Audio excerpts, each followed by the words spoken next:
Yeah, it was fascinating. I'll never forget walking into his home for the first time. I'd never been in a home so nice. Marble everywhere, exotic birds that he'd had in this atrium in his foyer so he could watch these exotic birds that he'd collected. Saltwater reef tank, Ono Lake, 2 boats in his backyard. And I just remember, just being in awe of how beautiful the home was and the wealth that this man had had. And I remember sitting back and kind of, as a kid from the streets, you learn to observe people and you study people and you learn to understand what a person's true motives are and kind of assess them and size them up. That's kind of if you're going to survive on the streets and prosper, you get good at reading people. And I remember sitting back and just being puzzled at this guy because he wasn't brilliant. He certainly wasn't big and intimidating. He was. He had this huge smile on his face. I didn't see him as a threat. I didn't see him as intimidating. It was almost like a curiosity. Like, how does he have this wealth? And as I just sat back and watched him, I remember thinking, I got to learn some things from this guy.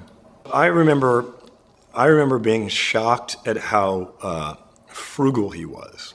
I mean, here's a multi-millionaire, and we're trained in our society, particularly in urban and the communities I'm from. It's like when you get money, you wear it around on your wrist, you wear it around your neck, you put it in your car, you spend it, right? That's what they're, and he didn't spend it. He wouldn't spend it on anything except for things that he deemed to be fulfilling. I remember, he had a few rules in his house. So, if I was going to move in, I had to get a job, and I had to go back to school.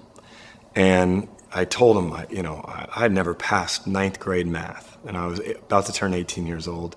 I was a high school dropout. And he said, you got to go to college. And I was like, college is not in my future. That has never been an idea that I ever had, period. He said, you're smart. And he would tell me that I was probably smarter than him. And that I could do anything I dreamed to. And, he programmed me in a way that was, this guy that was such a successful person, the greatest successful individual I'd ever met, modeled, been close to, been able to touch, was telling me I could be something. He loved my mother dearly. I treated her like a princess.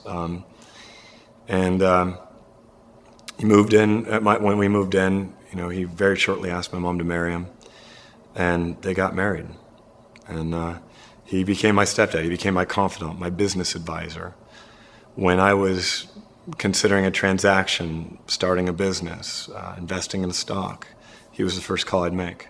And so I saw a man who, by all, everything I'd been taught, this guy blew it out of the park. Like, I'd never, it was like a brand new experience that the world had to offer that I'd never seen. It's about being exposed to it. When you are exposed to a person who is successful and you see it and you're open and willing to see it, and you're open and willing to, to receive it, that makes all the difference. And we don't parade entrepreneurial role models and icons in front of our population enough. So I got exposed to it, I was ready to receive it, and I was exposed to it. So for your students in your courses and your books, if they're ready to receive it, and they're exposed to it, perhaps this interview or the others that you're doing, then